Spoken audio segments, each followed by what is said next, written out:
तोड़े क्यों दिया एक नात जोड़े क्यों एक नात तोड़ ले एक नजरिया से एक बार मोड़ के एक नजरिया से एक बार मोड़ के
सदैव याद आएंगे, एक एक क्षण याद आएंगे।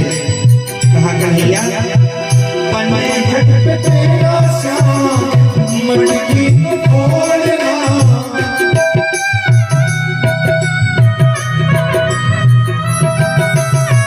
पे तेरा श्याम मटकी खोलना माहे पकड़ के मेरी चूड़ियों को तोड़ना चूड़ियों को तोड़ना जाओ ना कन्हैया ऐसे जाओ ना कन्हैया ऐसे हम सबको छोड़ के देख नजरिया से एक बार मोड़ दे देख नजरिया से एक बार मोड़ के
यमुना किनारे तेरा बंसी बजाना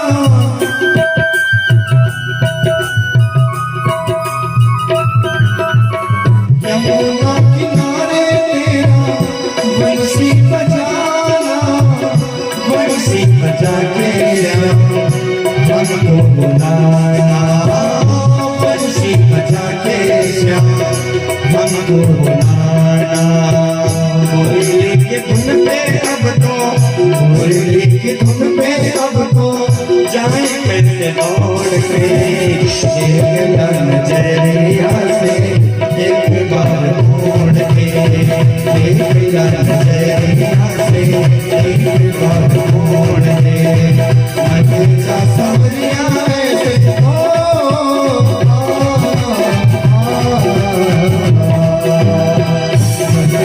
समरिया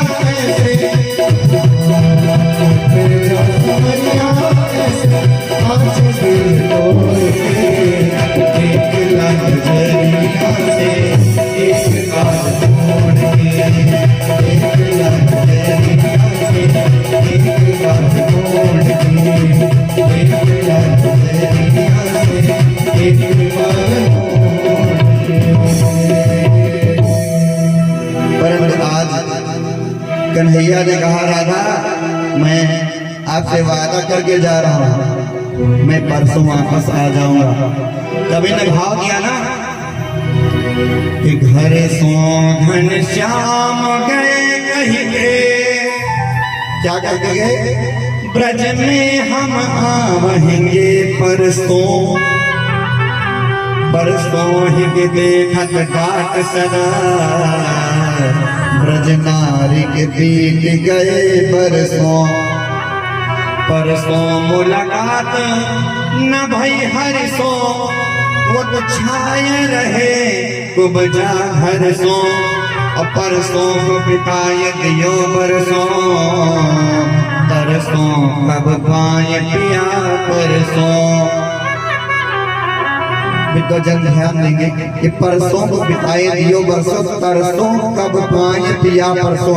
एक परसों का अर्थ है आने वाला कल, और दूसरे परसों का अर्थ है परोसना, अर्थात स्पर्श करना। पता नहीं कब अपने प्राण धन की अब हम चरण को स्पर्श कर पाएंगे। तब राधा जी ने कहा मैं तो पहले ही कहती थी, क्या कहती थी? काले यहाँ जितने जग में, जितने भी काले स्वरूप के लोग इनके हमें को भरोसा है नहीं। इस कन्हैया की बिल्कुल भरोसा मत करो। कहा इस संसार में काले हैं जितने जग में, उनके हमें को भरोसा है नहीं। काली घटा हो नहीं लग के पशु पक्षी सब ही हमें डर पाई, के दिख दूध पिता पिलाओ भुजंग ही, लेकिन घात लगे दस के भई जाही, सांवर मूरत राध कहें, जिया जानत है पर मानत नहीं। एक चीज जानता है, यद्यपि हम जानते हैं कि हमारा कन्हैया हम सबको छोड़ करके चला गया है, परंतु जी जानत है पर मानत नहीं। यह मन मानने के लिए तैयार नहीं है कि हमारा प्राण धन हमको छोड़ करके चला गया है। और ये इधर विलाप करती रही, रुदन करती रही, और उधर कन्हैया निकल गए। मात्र ध्वजा मात्र ही दिखाई दे रही थी। यमुना जी के इस पार आ गए, तब तक सूर्योदय हो चुका था। महात्मा अक्रूर जी ने निवेदन किया, कहा पुत्र आप लोग यहीं रथ पर बैठे रहो, तब तक मैं स्नान करके सूर्यार्घ्य दे दूं। गए यमुना जी ने स्नान किया। जब स्नान करने लगे तो भगवान का ध्यान किया, क्योंकि स्नान ध्यान, जब स्नान करें तो भगवान का ध्यान भी करें। जैसे स्नान किया, स्नान करते समय भगवान का जैसे ध्यान किया, तब तक भगवान उनको जल में दिखाई पड़े। कहा ये बड़े चपल बालक हैं, हमने इनको मना किया था कि उतरना मत, परंतु ये तो जल में आ गए। पकड़ने के लिए भागे, परंतु परमात्मा हाथ में नहीं आते हैं। जब बाहर निकल के देखा, दोनों भाई रथ पर बैठे हैं। कहा अरे हमारी मति भ्रष्ट हो गई है, ये दोनों तो वहीं पर बैठे हैं अभी। फिर से डुबकी मारा, जैसे आपकी बार डुबकी मारे, आपकी बार अपना विराट स्वरूप दर्शन करवाया अक्रूर जी को। ये धन्य हो गए। अब तीसरी डुबकी नहीं मारना, बाहर आ गए, सूर्यार्घ्य दिया। और भैया एक बात और बताएं, सूर्यार्घ्य जितने भी लोग हैं सबको देना चाहिए। जितने भी सनातन धर्मी हैं, जो धर्म को मानने वाले हैं, सबको सूर्यार्घ्य अवश्य देना चाहिए। इससे भगवान सूर्य नारायण को भी बल प्रदान होता है। मंदेह नामक 60,000 राक्षस लोग प्रतिदिन भगवान को, भगवान सूर्य नारायण जब बाल्यावस्था में होते हैं तब जाकर के उनको घेर लेते हैं। गोस्वामी जी ने थोड़ा सा इशारा किया है कि जिन्हें बिलो की अकेल बाल तनुज घेरत रहे, ये दैत्य लोग घेर लेते हैं। और जब आपने उनको सूर्यार्घ्य दान किया है, सूर्यार्घ्य प्रदान किया है ना, वही कवच बन करके खड़ा हो जाता है। अर्थात इधर सूर्यार्घ्य दिया, अब इधर आ गए।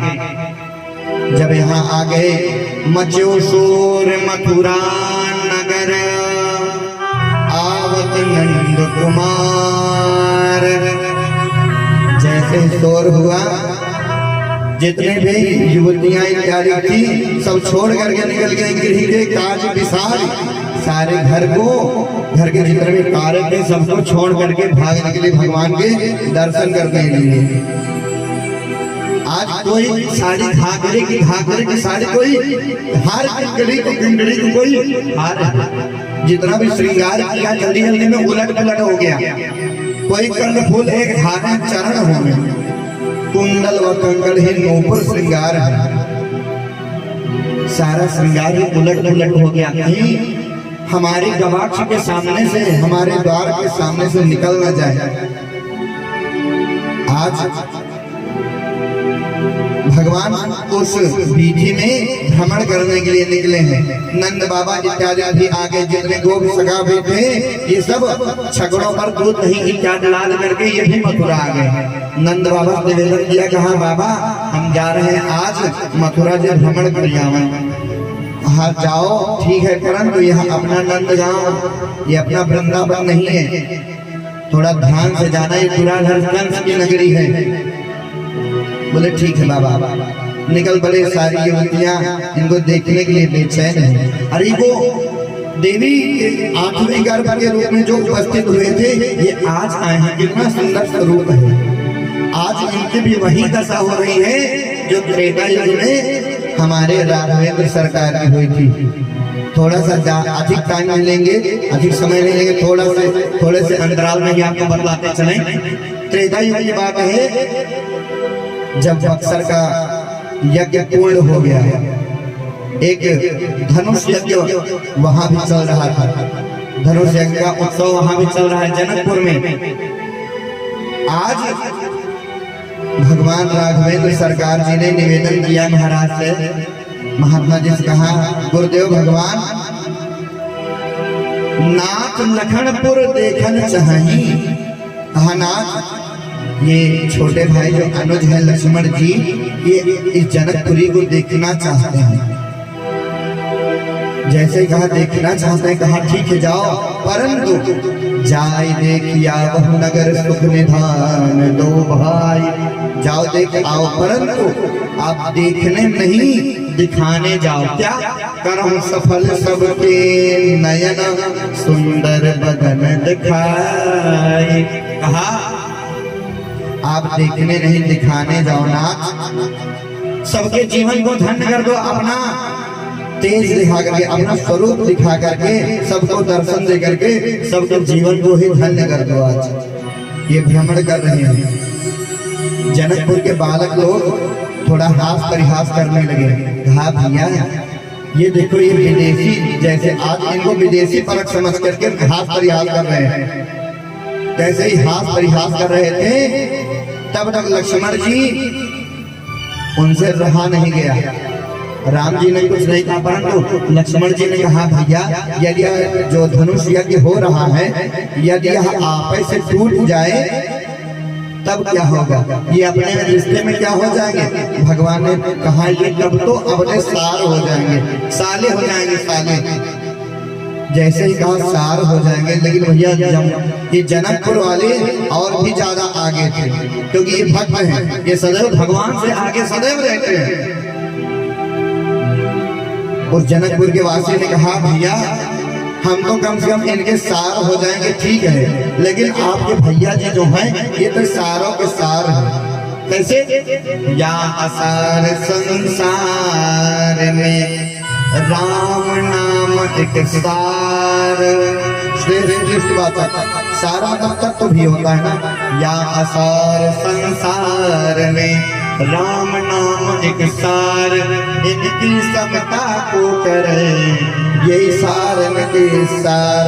गरीब कमियों हम तो सार हैं, परंतु ये तो तत्वों के तत्व वाले अर्थात सारों के सार हैं। हाथ परिहास करके आगे बढ़ जा रहे थे, तब तक जगत जननी जानकी मैया के सखियों का मार्ग आ गया उधर से। जब उनके सामने से जैसे ही निकले तब तक एक सखी ने कहा बर सामरो जानकी जोगू, ये जो सांवले रंग के हैं ये हमारी जो सखी हैं जानकी जी, इनके स्वरूप हैं, बिल्कुल उन्हीं के अनुरूप पर दिखाई पड़ते हैं। बोले ठीक, बेकार का पार कर दिया। एक एक पुष्प को उठाया, सीता जी 8 सखियां थी, 8, और 8 ने एक एक पुष्प उठाया और भगवान के ऊपर फेंक दिया, अर्थात बेकार का कार हो गया। कितने फूल फेंके थे भैया? 8, अर्थात आज बचे हमारी सखी जो सीता जी हैं उनसे आपकी भेंट हो जाएगी। कहाँ होगी? क्या फेंके थे? फूल, अर्थात फुलवारी में पुष्प वाटिका में 8 बजे प्रातः काल आपकी भेंट हमारी सखी से हो जाएगी। अब रात्रि को निद्रा नहीं आई, वापस आए, रात्रि को निद्रा नहीं आई। प्रातः काल जैसे ही उठे गुरुदेव भगवान के पास गए, कहा नाथ आपके लिए, आपके पूजन के लिए मैं, हम दोनों भाई जा रहे हैं पुष्पों का चयन करने, पुष्प लेने जा रहे हैं। दोनों भाई क्यों जा रहे हैं जानते हैं? गोस्वामी जी ने विचार किया चारों भाइयों का विवाह तो एक ही स्थान पे होना है ना, कि 2 चारों रूप लखाई, इसलिए लेन प्रसून चले 2 भाई, क्योंकि राम जी और भरत जी एक स्वरूप के हैं और लखन जी और शत्रुघ्न जी एक स्वरूप के हैं, इसलिए 2 में चारों रूप लखाई, लेन प्रसून चले 2 भाई। और क्या कारण था? दोनों भाई क्यों जा रहे हैं? पुष्प तो लेना था, अकेले चले जाते, लेकर के चले आते। पर भैया ये जब तक तोड़ी हो फूल सलोना, तब तक लखन बनई है दोना, फूल तोड़ दोना में धरी है, और लक्ष्मण गजरा कुरत बनई है, तो सादर गुरु का देव पिन्हाई, इसलिए लेन प्रसून चले 2 भाई। दोनों भाई आ गए और हुआ भी वही। उधर से जगत जननी मैया जानकी जी आ गई और इधर स्वयं राघवेंद्र सरकार आ गए, पुष्प वाटिका में आ गए, और वह भी देवी जगत जननी मैया जानकी जी आई है आज गौरी पूजन के लिए। ये गौरी पूजन बहुत ही प्रेम के साथ कर रही थी। तब तक एक सखी ने निवेदन किया, कहा अरे सखी 2 राजकुमार आए हैं, राजकुमार चल करके उनको देख लो, बहुत गौरी कर ध्यान करे हो, भूप किशोर देख के ले हो। अरे 2 राजकुमार आए हैं, उनको भी देख लो। जानकी जी आ गई, आई जैसे ही देखी उनके स्वरूप को देख करके आज बिल्कुल एक प्रण और कर लिया। क्या प्रण किया? तमो मन में निश्चय सजनी, यह होते प्रण मोर महा है। जनक जी से भी बड़ी प्रतिज्ञा कर लिया। कौन सी? कि मोमन में निश्चय सजनी, यह होते प्रण मोर महा है। श्याम सलोन हरे मन को, अब मोह में रम राम रहा है। रूप पति प्रद राखी चुकी, अमुक भाखी चुकी, अपनो दुल्हा है। और चाप निगोड़ अब झर जाए, चढ़ा तो चढ़ा न चढ़ा तो कहा। ये चाहे चढ़े या न चढ़े, लेकिन आज से ही हमने अपना दूल्हा इनको मान लिया। आज से ही इनको अपना दूल्हा मान लिया। तभी ने भाव दिया ना कि बगिया में आए 2 कुमार हो, सखी लड़ गई नजरिया। बगिया में आए 2 कुमार हो, सखी लड़ गई नजरिया। बगिया में आए 2 कुमार हो, सखी लड़ गई नजरिया।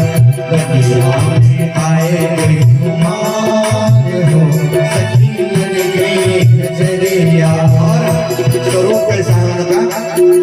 माथे सोहे मन या गिर चंदन, माथे सोहे मन या गिर चंदन, माथे सोहे मन या गिर चंदन, माथे सोहे मन या गिर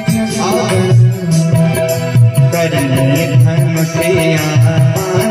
हो सखी बन गई नजरिया नजरिया पान हो सखी बन गई नजरिया बतिया में आए हुए कुमार हो सखी बन गई नजरिया।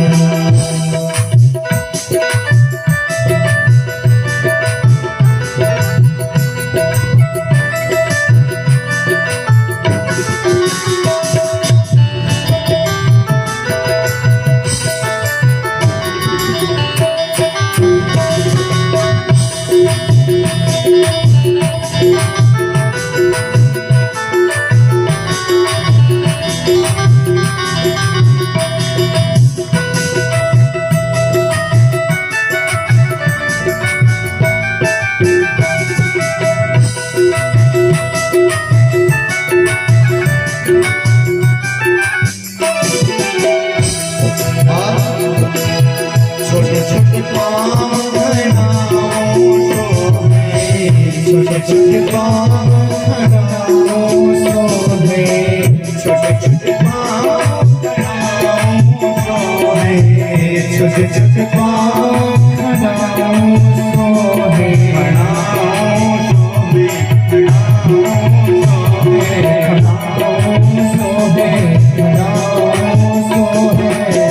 छोटे छोटे पाँव छोटे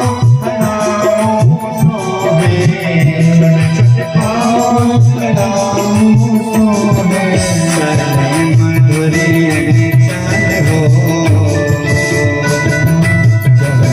मधुरी चाल हो सखी बन गई नजरिया मधुरी चाल हो सखी बन गई नजरिया बतिया में आए हुए कुमार हो सखी बन गई नजरिया बतिया में आए हुए कुमार हो सखी बन गई नजरिया सखी बन गई नजरिया।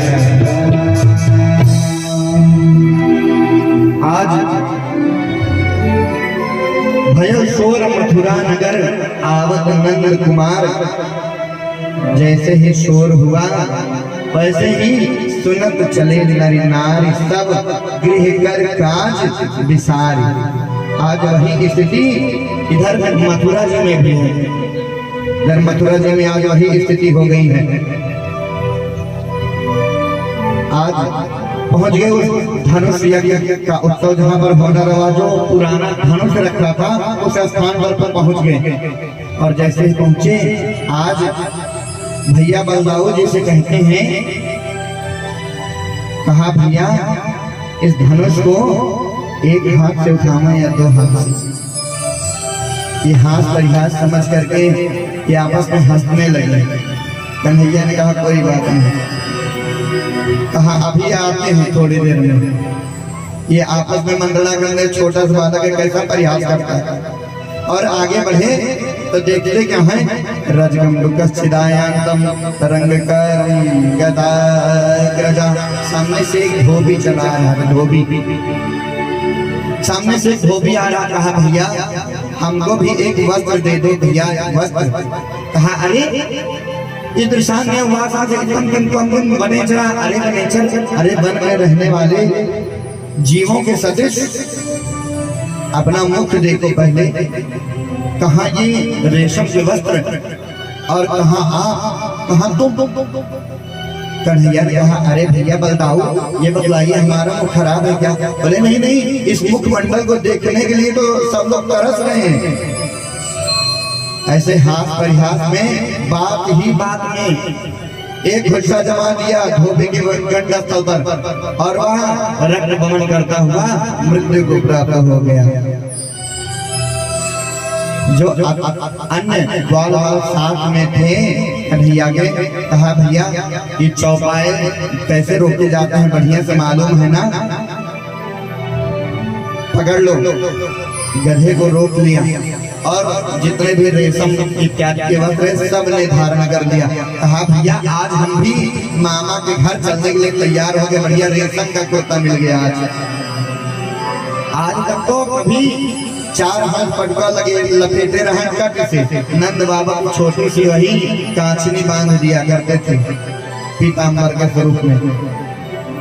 और आगे बढ़े, देखा एक माली का घर आ गया। माली का घर आया, माली, और आगे बढ़े देखा एक दर्जी का घर आ गया। दर्जी ने देखा बच्चे तो बड़े सुंदर हैं, परंतु यह जो वस्त्र धारण किए हैं इनके माप का नहीं है। दर्जी ने अपने पास बुलाया और सबके अनुरूप उसको काट करके छोटा बना दिया।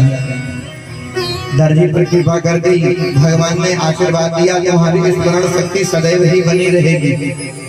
और आगे बढ़े, देखा तदा सुदामा भवन माला का रस्ते जगमतो। सुदामा नाम के माली का घर मिला। सुदामा नाम के माली ने देखा कि बच्चे तो बड़े सुंदर हैं, परंतु हमारी प्रबल इच्छा हो रही है कि इनको एक माला पहना दिया जाए। निवेदन किया, कहा नाथ यदि आपका आदेश हो तो एक माला मैं आपको पहनाना चाहता हूँ। कन्हैया ने कहा जैसी आपकी इच्छा। सबको एक एक माला पहनाया और भगवान को एक विशेष माला, बैजंती की माला पहनाई। ये पुष्प वाली बैजंती नहीं, जो वास्तविक बैजंती थी। कौन सी थी जानते हैं? सांपी, सीपी, सूकरी, करी, दरी, मटसाल, 6 मणि को जब पोइए तब बैजंती माल। 6 मणियों को जब एक साथ में पिरोइए तब जाकर के बैजंती की माला बनती थी।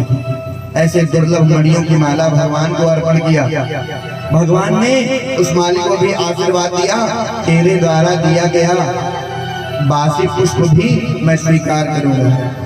माली कभी भी बिल्कुल ताजा पुष्प नहीं देता है, एक दिन पहले का ही देता है, पर फिर भी भगवान उसको स्वीकार करते हैं। और आगे बढ़े तब तक देखते क्या है, अथ ब्रजन राजपथे न माधवा स्त्रियं गृहीतांग विलेप भाजनम विलोक कुब्जां युवती वराननाम प्रपक्षयांति प्रहसन रसप्रदा। देखा सामने से एक कुब्जा चली आ रही थी। जैसे ही उसको देखा वैसे ही कहा, अरे सुंदरी। जैसे ही सुंदरी कहा तब तक वह बिल्कुल क्रोध से कांपने लगी। हाथ में अंगराज चंदन लिए हुए हैं, क्रोध से कांप रही है। कहा तुमको लज्जा नहीं आती? हमको भगवान ने ऐसा ही बनाया है और तुम हमारे इस शरीर को देख करके हंस रहे हो, आपको लज्जा नहीं आती? कन्हैया ने कहा लेकिन देवी मैं आपके इस शरीर को देख करके नहीं हंस रहा हूँ, सुंदरी नहीं कह रहा हूँ। मैं तो आपके इस शरीर के भीतर जो आपका सुंदर काया है, जो एक आत्मा है, मैं तो उसको देख रहा हूँ। जिसकी आत्मा पवित्र है वह वास्तव में सुंदर है, आप तो परम सुंदरी है। जैसे ही ऐसे शब्दों को सुना उस कुब्जा ने कहा, नाथ हमारे ये जो हाथ है आज तक मात्र भोजराज कंस को ही चंदन तिलक करते रहे, परंतु हमारी इच्छा हो रही है आज ये आपको भी तिलक करना चाहते हैं। कन्हैया ने कहा कोई बात नहीं, आदेश दे दिया, तिलक लगा दिया। जैसे ही तिलक लगाया तब तक भगवान ने उसको अपने हाथ से जैसे ही स्पर्श किया उसके दाहिने हाथ को, अब वह परम सुंदरी हो गई, देखने में भी बिल्कुल सुंदर स्वरूप हो गया उसका। आज भगवान की कृपा हो गई। जैसे ही और आगे बढ़े तब तक कुब्जा ने कहा, अरे नाथ कहाँ जा रहे हो? अभी अभी आपने मेरा दक्षिण हाथ पकड़ा था, मेरा दाहिना हाथ पकड़ा था, और भारतीय नारियों का जब दक्षिण हाथ आप अपने हाथ में ले लिए, ये हाथ आपके साथ हो गया। कहा अभी नहीं, समय आने पर आपके साथ अवश्य हो जाऊंगा। और आगे बढ़े, अब पुनः घूमते घूमते उसी स्थान पर आ गए जहाँ पर धनुष रखा था। अब की बात कुछ बोले नहीं, सारे सैनिक हंस रहे हैं। अरे ये कह रहे थे बाएं हाथ से उठाऊं कि दाहिने हाथ से? तब तक बात में भगवान ने उस तीव्र धनुष को, उस बड़े से धनुष को उठा लिया। और जैसे ही उठा करके प्रत्यंचा चढ़ाना चाहा, वह धनुष जो था मध्य भाग से ही टूट गया। और धनुष जब टूट गया, उसकी आवाज संपूर्ण त्रिलोकी में गूंज गई, संपूर्ण जगत में पहुंच गई। जैसे ही वह धनुष टूट गया, भोजराज कंस ने सुना, वह भयभीत हो गया, क्योंकि नारद जी ने बतलाया था यह धनुष जिसके द्वारा टूटेगा, जिस क्षण टूटेगा, उसी के हाथ तुम्हारी मृत्यु हो जाएगी। तो क्या हमने निमंत्रण देकर के अपनी मृत्यु को साक्षात बुला लिया?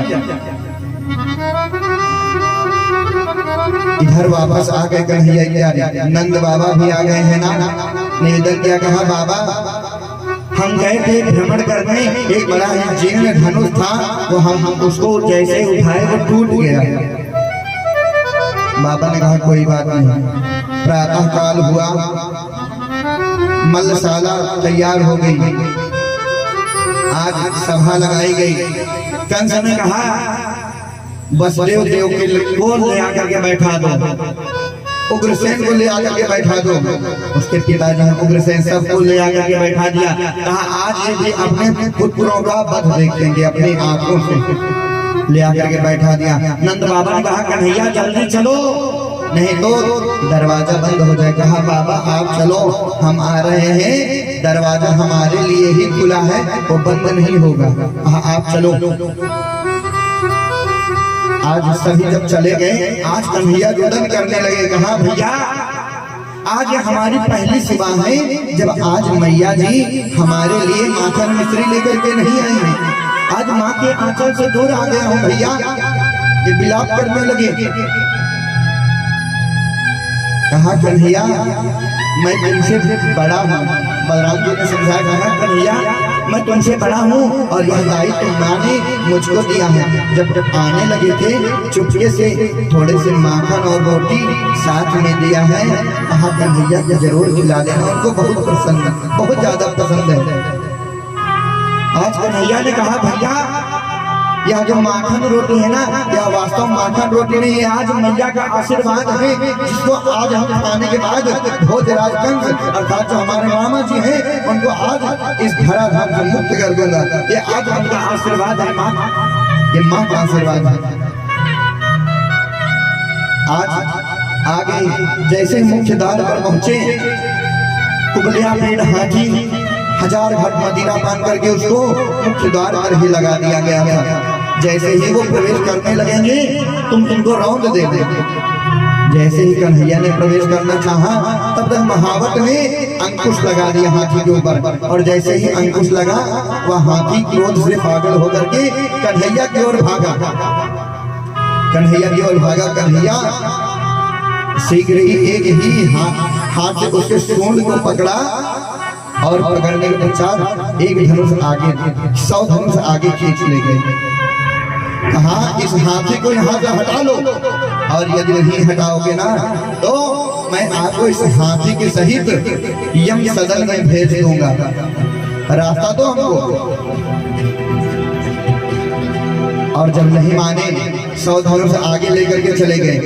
भैया बलराम उसकी पूंछ को पकड़े और 100 धनुष पीछे खींच ले गए। एक भाई आगे खींचता है, एक भाई पीछे खींचता है, और क्रोध से बिल्कुल तिलमिला गया, पागल हो गया। जैसे ही क्रोध में हुआ, वैसे कन्हैया को अपने सूंड में लपेट करके वहीं पर बैठ गया। कन्हैया सूक्ष्म शरीर धारण करके बाहर निकल आए। उसकी दांतों को, अपने पैरों को, अपने पांव को जमा दिया, उठने ना पावे, और एक घुटना उसके दंड स्थल पर जमा दिया। वह धराधाम छोड़ करके कुबलिया पेड़ स्वर्ग सिधार गया। भला उसके दांतों को उखाड़ लिया, उसी के दांतों से महावत ने भी ऊपर प्रहार किया, महावत भी मारा गया। और महावत भी मारा गया ना। जैसे ही रंगशाला में प्रवेश किए तो देखते क्या है कि जितने भी लोग वहां पर उपस्थित थे सबको उसी स्वरूप में दिखाई पड़े।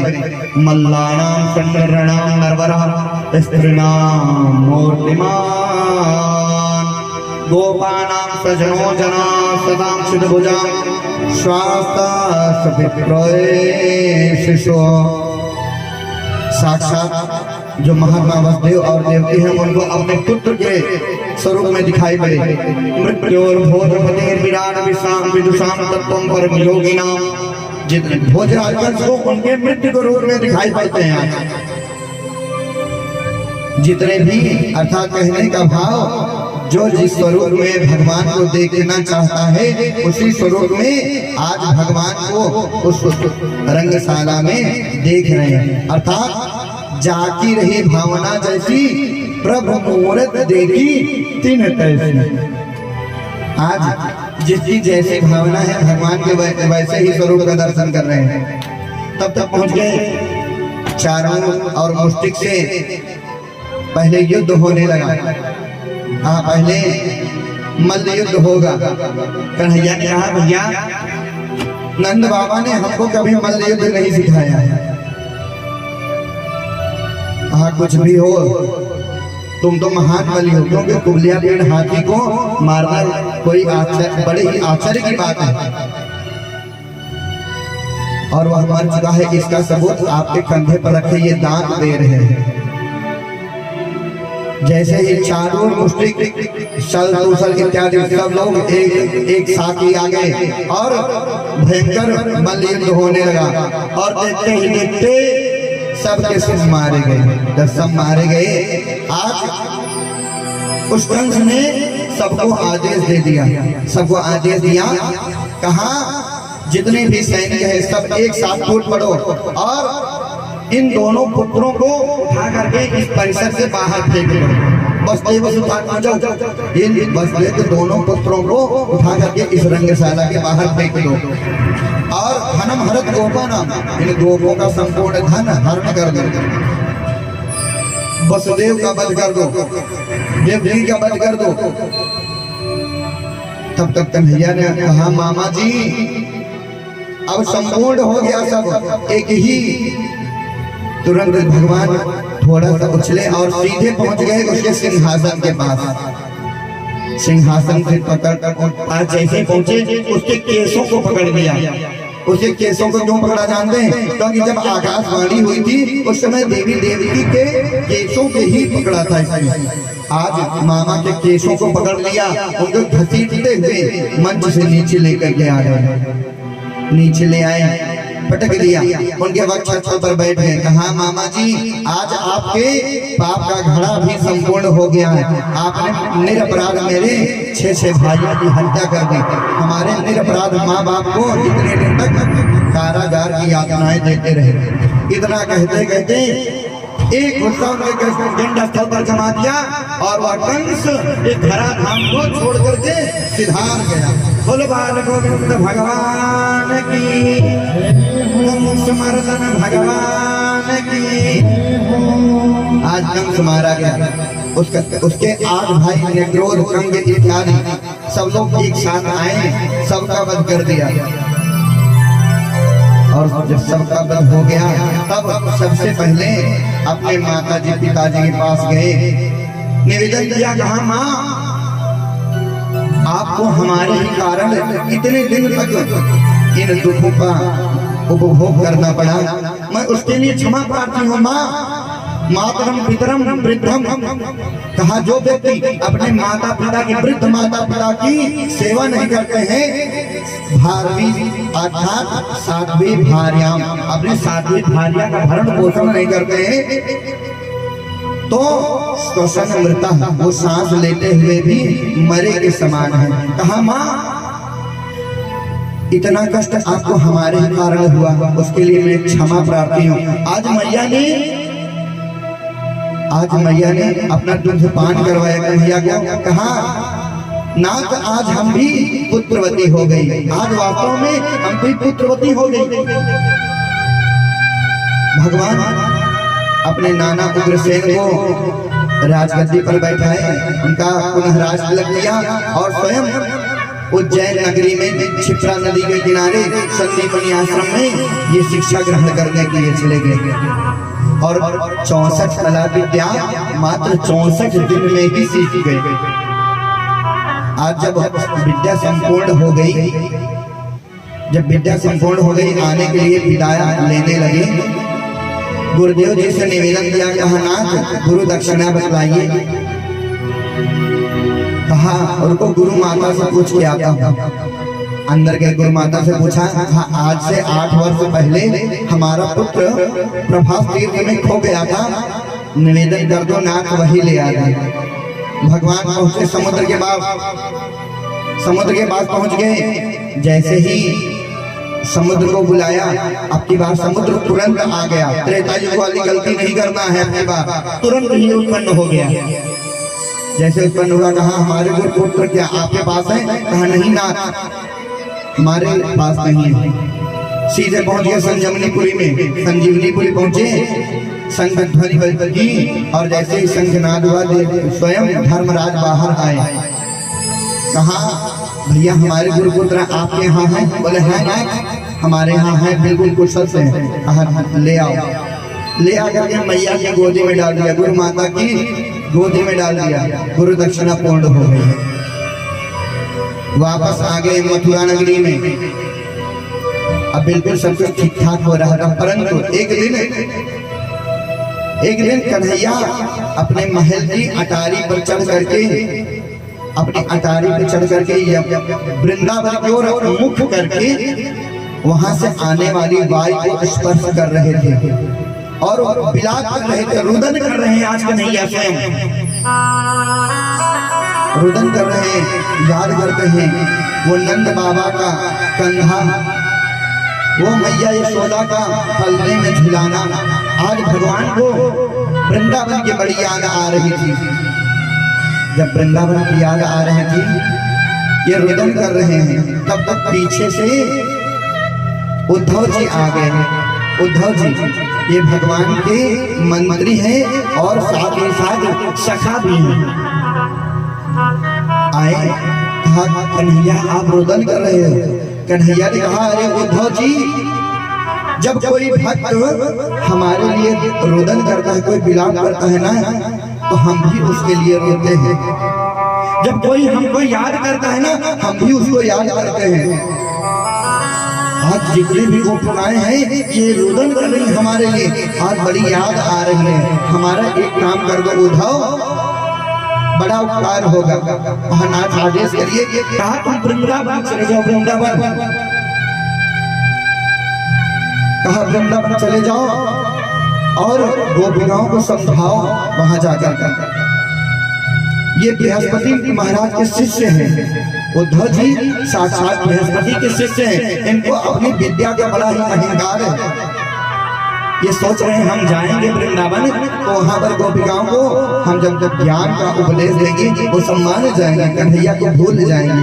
वो सोचते हैं मात्र जनमानस ही प्रेम करता होगा, परंतु जब वृंदावन की ओर प्रस्थान किया, अभी पहुंचने वाले थे, एक बड़ा ही अजीब दृश्य दिखाई पड़ा। एक पेड़ जो है, एक वृक्ष, वो रो रहा था। वो रो रहा है हे कृष्ण कर रहा था। तब तक वहां पर एक सखा आया। कहा उसका नाम मंगल था। मंगल कहा अरे तुम क्यों रोते हो? कहा तुम क्यों रो रहे हो? कहा रुदन मत करो। कहा हमको कन्हैया छोड़ करके चले गए इसलिए रुदन कर रहा हूं। कहा कोई बात नहीं, रुदन मत करो। कहा अच्छा ठीक है, मैं आज के पश्चात में रुदन नहीं करूंगा, परंतु ये बतलाओ तुम क्यों रुदन करते हो कन्हैया के लिए? वह मंगल भागता हुआ गया और उस पेड़ से लिपट गया। पेड़ से लिपट के रुदन करने लगा। कहा वह बहुत प्रेमी था, वह कन्हैया जो निष्ठुर तो था, हम लोग को छोड़ के गया, परंतु बहुत प्रेमी था। वो बिना भोजन किए, हमको बिना भोजन कराए कभी स्वयं भोजन नहीं किया करता था। बहुत प्रेमी था। जब ऐसे दृश्य को देखा, उद्धव जी के पैरों तले जमीन खिसक गई। ये सोच रहे थे मात्र जनमानस ही प्रेम करता है कन्हैया से। आप पास आए। कहा भैया हमको नंद बाबा के यहाँ जाना है। नंद बाबा के यहाँ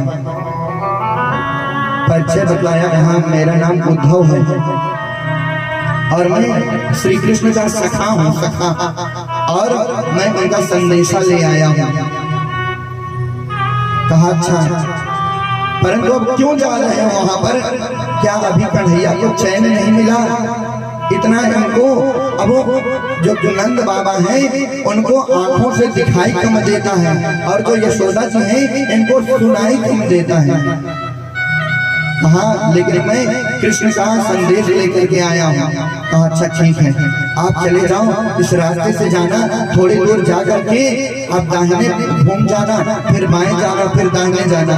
उद्धव जी समझ नहीं पा रहे। अच्छा ठीक है, ये जो सामने से नाली आ रही है ना, नाली, आप इसी नाली के सहारे चले जाओ, और यह नंद बाबा के आंगन से ही निकली है।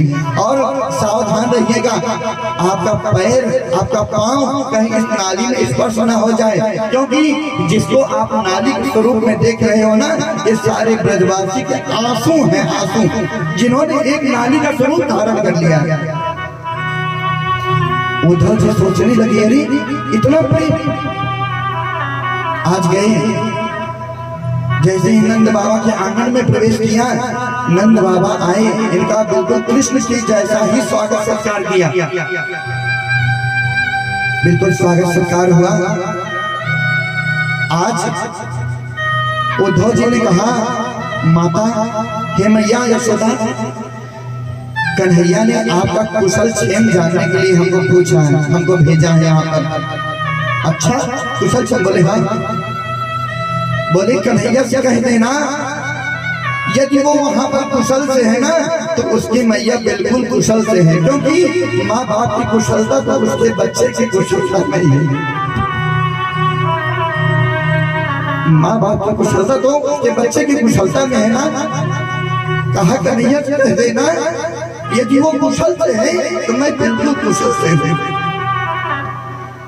आज तब तक नंद बाबा ने कहा, मैंने तुमको कितनी बार कहा है, तुम एक नहीं मानती हो। मैं सदैव तुमको कहता हूँ, वो हमारा पुत्र नहीं है, वो वसुदेव और देवकी का पुत्र है, परंतु तुम एक नहीं मानती हो। जैसे ही कहा, तब तक तो अभी जो अपने अंदर के मन में क्रोध था वो बिल्कुल बाहर आ गया। कहा सबसे निष्ठुर तो तुम स्वयं हो। नंद बाबा का सबसे निष्ठुर इस संसार में तुम हो। अरे तुमसे अच्छे तो त्रेता युग में महाराज दशरथ जी थे, जिन्होंने सुना दिया कि हमारा पुत्र नहीं आया, उन्होंने अपने प्राण त्याग दिए, और तुम गए थे परंतु कन्हैया को लेकर के नहीं आए। उसी वक्त तुम्हारे प्राण क्यों नहीं निकल गए? तुम्हारे प्राण निकल नहीं जाने थे, तुम ऐसे चली आए, तुम जीवित भी हो। जब ऐसे बच्चों को सुना, उद्धव जी ठगे से आवाज से देखते रह गए। हाँ, क्या प्रेम है, इतनी ही दूरी है, परंतु ना कन्हैया से मिलने जाते हैं, स्वयं जाते भी नहीं हैं, उनके वियोग में अश्रुपात कर रहे हैं। मैया ने कहा, उद्धव जी आप जाओ, गोपिकाओं को कुछ ज्ञान बतलाओ। उद्धव जी आ गए। गोपिकाएं यमुना जी के किनारे रुदन कर रही थी। जब रुदन कर रही थी, पहुंच गए पास में, कहा, अरे गोपिकाओं, इतने दिन तक आपने कन्हैया के साथ विहार किया, उनके साथ हंसा राज किया, महाराज किया, ये वास्तव में वो पूर्ण ब्रह्म है, ये परम ब्रह्म परमेश्वर है, ये कोई साधारण नहीं है, ये असाधारण है, ये परम ब्रह्म है। अच्छा, हाँ, उनको कर नहीं है, अर्थात हाथ नहीं है, फिर भी सब कुछ कार्य कर सकते हैं। उनको नयन नहीं है, नेत्र नहीं है, परंतु फिर भी सब देखते हैं। बिनु पग चले सुने बिनु काना, करे बिनु कर्म करे बिनु ज्ञाना। ये ब्रह्म है, ब्रह्म, पग नहीं है फिर भी चलते हैं। अच्छा उद्धव जी, अभी तो हम लोग सोच रहे थे आप बड़े सुंदर हैं, बड़े अच्छे हैं, कृष्ण जी की भांति आपका सेवा किया, परंतु ये बताओ, यदि उनके पांव नहीं थे तो क्या वन में गैया आपने चराई थी? यदि हाथ नहीं है तो क्या घर से माखन आपने चुराया था? नहीं ना। गोपिकाएं आज उपदेश देने लगे उद्धव जी को। उद्धव जी सोच रहे थे कि हमको अपने ज्ञान का इतना अहंकार था, फिर भी आज गोपिकाएं उपदेश देने लगी। कहा तुम क्या जानो प्रेम क्या होता है, नहीं चित्र लिखा न चरित्र सुना, वह सुंदर श्याम तो जाने ही क्या, और मन में न बसे मनमोहन को, वह ठान किसी पर जाने ही क्या, जिस बंदर ने इमली ही चखी, वह स्वाद सुधा रस जाने ही क्या, और जिसने कभी प्रेम किया ही नहीं, वह प्रेम की आह को जाने ही क्या। आपने कभी प्रेम योग किया नहीं, आप क्या जाना। और जब अभी बार बार अपने ज्ञान का उपदेश देते रहे ना, तब तक एक गोपी ने कहा कि ओधो जो सूधो कहो हमारा घर, उसी रास्ते से आप वापस जाओ जिस रास्ते से आप आए हैं। तो ज्ञान की तेरे जहां गुदड़ी है, तो नहीं सच माने यहाँ, एक श्याम की प्रीति प्रतीत खरी है, ये बाला ये ब्रज बाला सब एक सी, हरिश्चंद्र जो मंडल ही बिगड़ी है, एक जो हो तो ज्ञान सिखाइए, तू पहले यह भांग तरी है, जित देखो उत श्याम मई है। आज आए थे ज्ञान देने, स्वयं ज्ञान ले बैठे भक्ति वाला, ब्रह्म छोड़ दिया, भक्ति वाला ज्ञान ले लिए। ये तो बहुत दिनों तक यहीं रुक गए, और जब वापस जाने लगे सारी गोपिकाएं इत्यादि जितने भी ब्रजवासी हैं, इनको कन्हैया के लिए एक उपहार दिया। आज ये वापस आ गए। आज कन्हैया से कहा नाथ आप धन्य हैं, और आपसे भी ज्यादा आपके भक्त धन्य हैं जो आपसे मिलते यहाँ तक आते नहीं। इतनी ही दूरी है परंतु वहीं पर विलाप कर रहे हैं, आपसे मिलने तक नहीं आते हैं। नाथ आपसे भी ज्यादा धन्य तो वो।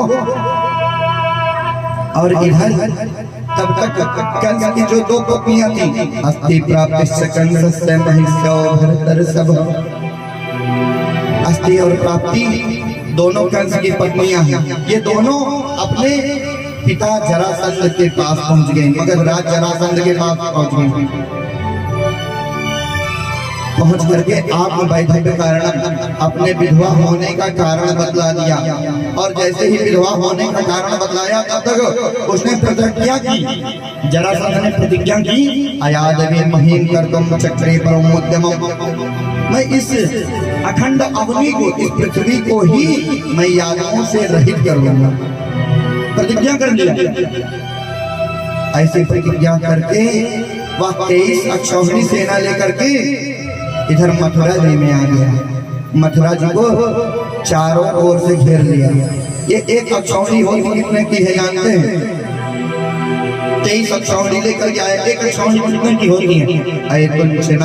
10 लक्ष वाजिनाम, लक्ष योद्धा त्रिगुणी रथानाम, पदाति संख्या खड्गंस कोटिया, अक्षौहिणी ताम्योर वदन्ति। ऐतुंजनागा आयु कहते हैं 10,000। ऐतुंजनागा 10,000 हाथियों की सेना। ऐतुंजनागा 10 लक्ष वाजिनाम अर्थात 10 लाख घुड़सवारों की सेना। 10 लाख वाजिनाम लक्ष्य योद्धा और 1 लाख योद्धा।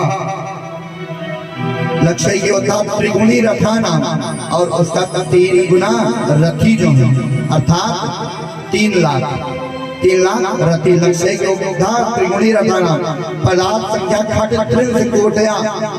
खट मतलब 6 और त्रिंश मतलब 30 अर्थात 36 करोड़ पैदल सैनिक। इतने की एक अक्षौहिणी होती थी। और ऐसे 23 अक्षौहिणी सेना को लेकर के मथुरा जी को चारों ओर से घेर लिया। दोनों भाई आ गए। दोनों भाई आ गए उस युद्ध के मैदान में। जैसे ही छोटे छोटे बालकों को देखा मगध राज जरासंध ने कहा, अरे सेना लेके आओ सेना, मैं छोटे बालकों पर प्रहार नहीं करता, योद्धा भेजो योद्धा। तब तक कन्हैया ने कहा, नवै सूरा विकटन थे दर्शन के वही पौरुषम। कहा युद्ध के मैदान में अपने वीरता आंकी नहीं जाती, बतलाई नहीं जाती, युद्ध करो। युद्ध प्रारंभ हो गया। भगवान ने अपना हाथ जैसे ही उठाया वैसे ही दारुक नाम का एक सारथी एक रथ लेकर के उपस्थित हो गया। उसमें सार का धनुष रखा था भगवान का, और भैया बलराम के लिए एक विचित्र आयुध रखा था, हल और मूसल। वो हल से खींचते और मूसल से कूटते जाते। 23 अक्षौहिणी सेना को देखते ही देखते गाजर मूली की तरह काट दिया, सब मारे गए। जरासंध का वध नहीं किया, उनको बांध करके ले आए कन्हैया, ले आकर के भैया के पास ले आए। कहा भैया ये है शत्रु, ये आपका शत्रु रहा आपके पास। कन्हैया ने इधर भैया बलराम जी ने कहा अरे कन्हैया ये मगध राज है, जरासंध है, आप इनको छोड़ दो। और जरासंध ने कहा हमारा वध कर दो, परंतु ऐसे तीक्ष्ण शब्दों का प्रयोग मत करो। छोड़ दिया उसको। ऐसे ही 23 अक्षौहिणी सेना को पहले के 17 बार आया, और हर बार पराजय का ही स्पर्श था। जब 17वीं बार पराजित होकर के वापस जा रहा, तब रास्ते में देवर्षि नारद जी मिल गए। कहा भैया आज मैं तुमको एक ऐसा शस्त्र प्रदान करता हूँ जिससे कि तुम्हारी विजय निश्चित हो जाएगी। कहा तुम अरब चले जाओ, अरब, और वहाँ का जो राजा है कालियवन, उससे मित्रता कर लो। अगर उसने तुम्हारी मित्रता स्वीकार कर ली तो तुम इस पराजय को विजय में अवश्य ही बदल लोगे। वह सीधे पहुंच गया और उस कालियवन से मित्रता का हाथ बढ़ाया, और उसकी मित्रता स्वीकार भी हो गई। जब मित्रता स्वीकार हो गई, कहा मित्र तुम जाओ और मगध में उत्सव की तैयारी करो। उत्सव की तैयारी करने लगा, और इधर 30 करोड़ म्लेच्छों की सेना को लेकर के 30 करोड़ म्लेच्छों की सेना लेकर के वह मथुरापुरी में आ गया, चारों ओर से घेर लिया। आज कन्हैया स्वयं चिंतित हो गए। चिंतित क्यों है जानते हैं? कारण मानुषम, यार मानुष के तन में इनको अपनी चिंता नहीं हुई, परंतु इनके जो वहां के पुरजन परिजन हैं उनकी चिंता हुई इनको। क्योंकि जो प्रजा होती है ना, ये भी हमारे पुत्र वर्ग होती है, इनको अपनी प्रजा की चिंता है। प्रजा की चिंता है, इसलिए तुरंत ही योग माया को आदेश दिया, अंतः समुद्रे पूरी 12 योजन, समुद्र के अंदर 12 योजन लंबी, 12 योजन चौड़ी पुरी का निर्माण कर दो। द्वारिकापुरी का निर्माण हो गया, और योग माया को आदेश दिया, कहा सबको जो जिस स्वरूप में है सबको ले जाकर के वहीं पर विस्थापित कर दो। योग माया को जैसा आदेश मिला वैसे ही कार्य हो गया। और इधर भैया बलराम जी और कन्हैया दोनों लोग युद्ध के मैदान में आ गए। उस कालियवन के पास गए और कहा मैं आपसे मल्ल युद्ध करूंगा, मल्ल युद्ध। भगवान ने कहा मैं तुम्हारे साथ मल्ल युद्ध करूंगा। बोले ठीक है, जैसे तुम्हारी इच्छा। अब जैसे ही पास आया वह कालियवन, कन्हैया बिल्कुल दूर दिखाई पड़े। जब और पास जाता है कन्हैया और दूर, इसको ऐसे करते करते एक हिमालय के गुफा में लेकर के चले गए। अब वह बिल्कुल क्रोध से पागल हो गया था, पीछे पीछे चलता रहा। हिमालय की गुफा में जैसे ही गया, वहां पर देखा भगवान ने अपना एक पीताम्बर उठाया और वहीं पर एक व्यक्ति सो रहा था। उस सोने वाले व्यक्ति के ऊपर अपना पीताम्बर डाल करके स्वयं किनारे छिप गए। और जब किनारे जैसे ही छिप गए, तब तक वह क्रोध से पागल होकर के आया। कहा अच्छा यहाँ पर आकर के छिप गए। 1 लाख जमा दिया उस सोने वाले व्यक्ति के ऊपर, और भैया जैसे ही लाखों से प्रहार किया, वह सोने वाला व्यक्ति उठ करके बैठ गया और वह कालियवन वहीं पर भस्म हो गया। कालियवन मारा गया। तो महाराज परीक्षित ने महात्मा सुखदेव जी से निवेदन किया, कहा नाथ वह सोने वाला पुरुष कौन था, और जिसको कन्हैया स्वयं उसका वध नहीं कर सके वो कौन सा व्यक्ति था। महात्मा सुखदेव जी ने बतलाया, कहा जो सो रहे थे ये महाराज मानधाता के पुत्र मुचकुंद है। मुचकुंद कि एक बार देवासुर संग्राम वाला महाराज मुचकुंद गए थे देवताओं के साथ युद्ध करने के लिए, इनके पक्ष से युद्ध करने के लिए गए थे।